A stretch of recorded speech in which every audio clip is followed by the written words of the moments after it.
d'honnêteté fandaharana hifanentanana ankatoavana ny sitrapon'andriamanitra hivavaka ho an'ny firenena sy hiadiana amin'ny kolokolo sy ny tsy fahamarinana. raha ny oloko izay nantsona amin'ny anarako ho avy anety tena ka hivavaka sy hitady mitavako ary hiala amin'ny raha tsy fanaony dia hiaino any an-danitra aho ka hamela ny elony ary ahasitrana ny tanana.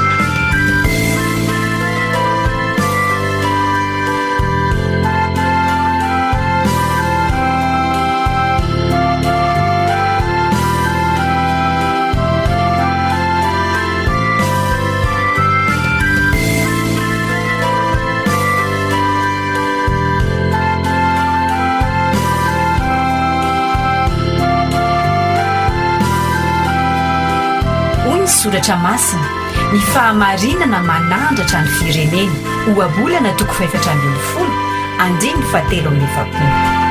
Tsy adidiko izao samirery fa adidiko izaho sy anao.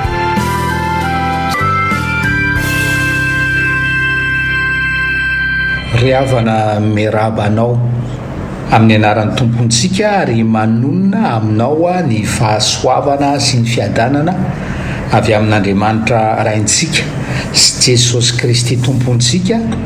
Amen. Vavaksika. Ray malalo, rainay no Jesosy Kristy tomponay. Tena faly zay afaka manatona anao amin'izao fotoana izao ihaino ny afatrao amin'ny alalan'izao fandaharana zao. Zay no manatona anao fa raha ny marina enao no ny asa tao aminay ny antso anay akeo anatrehanao mba asianao soa zahay, fahasoavana anao anton'izany koa mideranao zahay, mankalaza anao zahay ray malalo. Ary te taio ny teny ho famoazana anay, ho fampietreretana anay ny amin'ny andraikitra zanakao eto amin'ity taninay ity. Tsy miafina aminao ny toedra raha, tsy miafina aminao ny fahalovana, tsy miafina aminao ny aizina mandrakotra ny taninay. Mpamonjy eo hazavao ny sainay ny amin'ny sitraponao an'ity taninay ity ary te taio zay ho mpiara-miasa aminao ho amin'ny fanasitranana an'ity taninay ity. Zany no vavaka ataonay amin'ny anaran'i Jesosy. Amen. Ao amin'ny Timoty faharoa toko 7 ny 4:7 ka hatramin'ny 7:10 zay no perikopa akantsika afatra anio perikopa fantadaza fa io no omeny fanahy dia torina arak'izany ry havana vakintsika amin'ny anaran'i Jesosy. Fa ianao kosa dia mareta amin'izay zavatra ny anaranao sy nampinonanao satria fantatrao zay nampianatra anao izany. Fa atry ny fony vaozaza ianao dia efa nahalala ny soratra masina izay mampahendry anao ho amin'ny famonjena amin'ny finoana izy amin'ny Kristy Jesosy. Zay soratra rehetra nomeny ny tsindro mandrin'Andriamanitra dia mahasoa koa ho fampianarana, ho fandresen-dahatra, ho fanitsiana zay diso, ho fitaizana amin'ny fahamarinana mba ho tanteraka ny olon'Andriamanitra ho vonona tsara ho amin'ny asa tsara rehetra. Ray masino manamasinanay amin'ny fahamarinana, ny teninao no fahamarinana. Amen. Rehefa mandinika ry havana ny situation eto amin'ity firenentsika ity dia miverina ao am-bavany maro ny hoe nahoana isika no tahaka izao nefa raha ny statistika mazatra hatreto arengane ka tsy emotra izany dia ny hoe ny atsasaky ny malagasy dia kristianina ary ny fiangonana nininna anarany a dia feno isanalady nefa de zao no situation raha mahita riavana. Verina miaraka amin'izay koa ny filazana hoe tena mila olona vanina sy olona vonina ity firenena ity, ary misaotra ny tompo riavana fa mamaly an'izany eritreritra izany ny afatro Paoly ho an'ny Timote eto. Tsy misy olona vanina raha tsy olona mifaka ao amin'ny soratra masina. Tsy misy olona vanina raha tsy olona mifaka ao amin'ny soratra masina. Ary ny zavatra asehon'ny Paoly eto ihany koa dia ny hoe ny olona vanina dia vonina ho azy, vonina tsara ho amin'ny asa tsara rehetra. Zay no hojerentsika anio riavana. Ny fahamarinana voalohany dia zao. Ny fahamarinana voalohany dia zao riavana. Ny olona mifaka ao amin'ny soratra masina dia olona nianatra ny soratra masina. Ny olona mifaka ao amin'ny soratra masina dia olona nianatra ny soratra masina. Ny hoe nianatra tao amin'ny sekoly nianatra tany amin'ny katekomena na tamin'nisy confirmanda etsetra amin'ny sehatra rehetra aoron'ny fiangonana ampianarina ny vahoakan'Andriamanitra. Fa eto ny zavatra tsindriana riavana dia tsy le sehatra ianarana soratra masina loatra fa le fomba fianarana soratra masina. Le matoan-teny hoe mareta amin'izay zavatra nianaranao, le matoan-teny eto no nanome le voambolana hoe disciple riavana.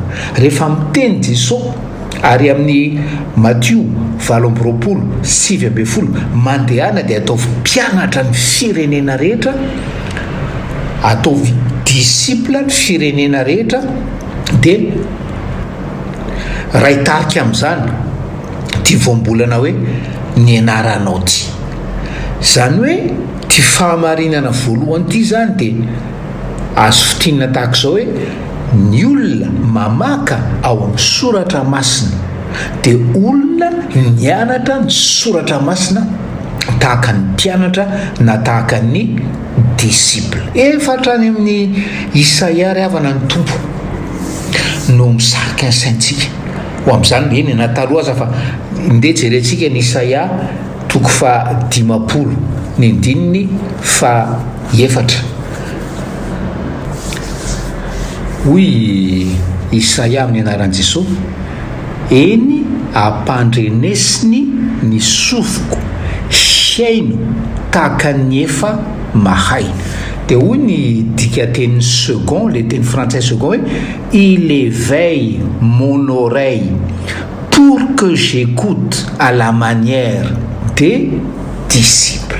Riavana malalo ndeha isika anapa-kevitra anio rehefa mamaky baiboly dia ny hoe hianatra amaky miaraka ny finiavana ankatoa, tsy misy fepetra, tsy misy atakandro, amaky tahaka ny disciple. Zany no afantarana ary zany no anefenantsika ho olona vanina. Fahamarinana voalohany zany dia ny hoe ny olona mifaka ao amin'ny soratra masina dia nianatra ny soratra masina tahaka ny mpianatra disciple. ny fahamarinana faharoa dia izao: ny olona mifaka ao amin'ny soratra masina dia nanana mpampianatra mahatoky. Zay no lazain'ny apôstôly Paoly amin'ny Timoty hoe fa ianao kosa dia mahareta amin'izay zavatra nianaranao sy nampinonanao, satria fantatrao izay nampianatra anao izany. Fa hatry ny fony voazazy ianao dia efa nahalala soratra masina izay mampahendry anao ao amin'ny famonjena amin'ny finoana izay ao amin'ny Kristy Jesosy. Ianao Timoty, hoy Paoly, nanana mpampianatra mahatoky. Milaza ny tenany ny apôstôly Paoly amin'izany. Nefa milaza indrindra koa ny renibe sy ny reniny Timoty izay nanana finoana tsy mety tsara velantsy.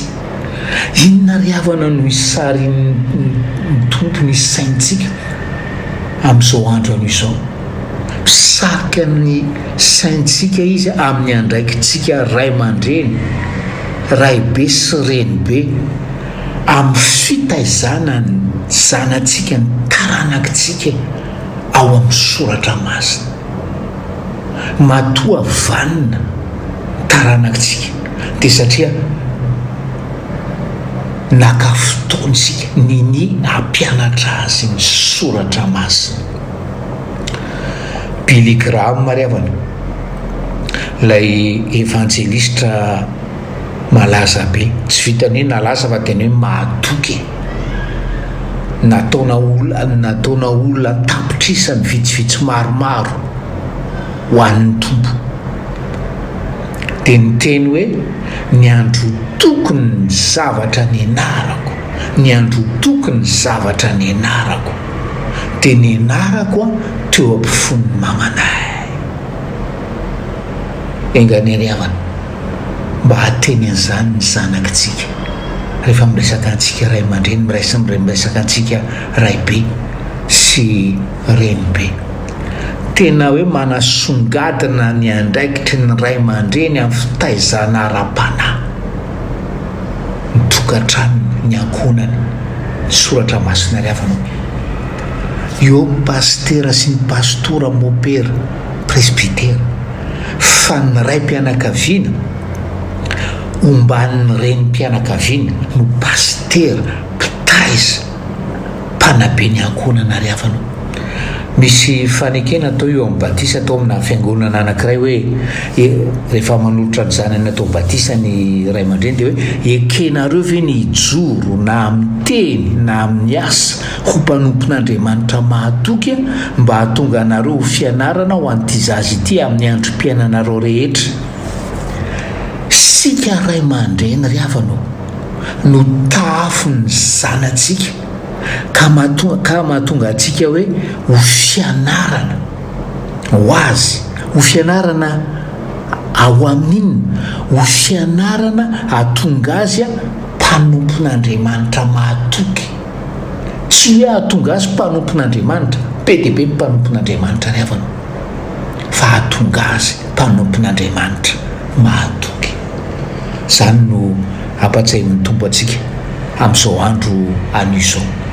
Ary mpanompon'Andriamanitra mampianatra ny lalan'ny famonjena, hoy ny apôstôly Paoly,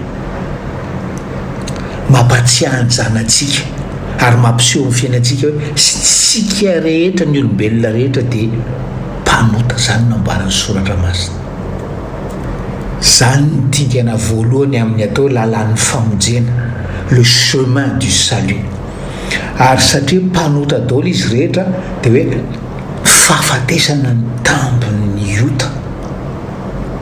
Saingy izay ota izay dia nentin'i Jesosy teo amin'ny hazo fijaliana, ary izy ny solo heloka antsika.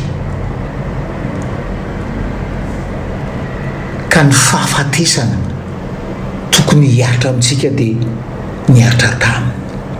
Ary ny dingana manarako amin'izany lalan'ny famonjena zany, zany chemin du salut zany, dia ny tsy maintsy hibebahany tsirairay handraisana ny famonjena.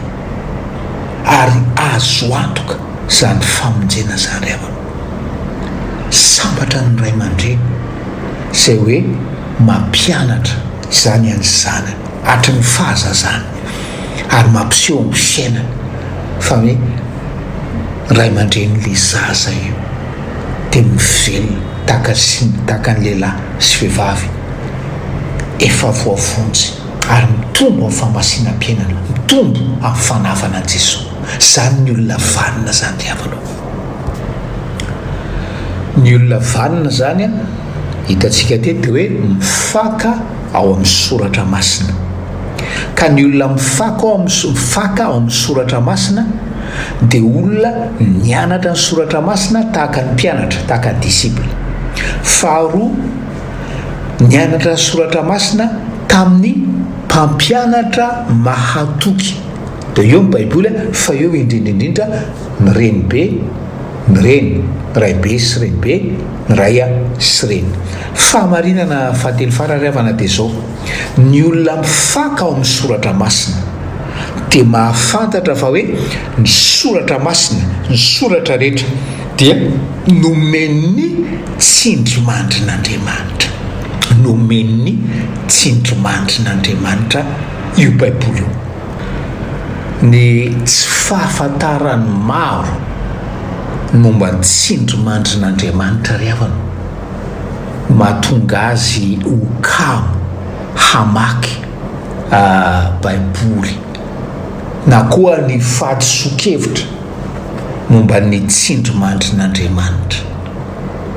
Io baiboly io ry havana tsy hoe boky misoratana dia rehefa hitan'Andriamanitra fa hoe voasoratra le boky dia toy ny hoe nitsofiny tamin'izany tsindrimandry zany. Tsia ry havana, tsia.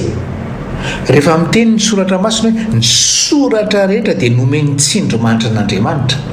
Le hoe tsindrimandrin'Andriamanitra dia le soflen'Andriamanitra, le sofle, le fofinain'Andriamanitra ry havana. Rehefa mianatra mozika tsika dia ampianarin'le mpampianatra ny mazava-dehibe n'le sofla, fa iny no mamoaka n'le feo mihira. Fa na tsy mozika raha ry havana fa fitenenana tsotra, rehefa tsy miaina ianao, rehefa tsy misy fofinaina mivoaka eo, tsisy feo mivoaka. Zay zany le hoe le tsindrimandrin'Andriamanitra dia tsinona fa le fofinain'Andriamanitra hampitany le teny avy ao am-pony, hampitany n'ilay teny amin'ny olona izay ny safidiny, ary tsy ny loha-hevitra fotsiny no nampitain'Andriamanitra amin'ny alalan'le fofinaina na amin'ny alalan'le fanahy masina moa zany amin'le mpanoratra masina, fa hatramin'ny teny tian'Andriamanitra ilazany azy. Ary avy eo indray dia hoe anjarantsika mpino, zay nge mahatonga antsika hoe eny toroteny, eny toroteny hamaky teny dia mangataka ny fanazavan'ny fanahy masina. Fa le tsindrimandrin'Andriamanitra iny, le soflin'Andriamanitra iny, le fanahy masin'Andriamanitra iny izay nametraka an'le teny tao amin'le mpanoratra masina no mametraka azy ao am-pontsika ary manokatra ny fontsika, ny saintsika, ny fanahintsika hatakatra an'izany teny zany. Zavatra mahagaga loatra zany ry havana, zavatra mahagaga loatra.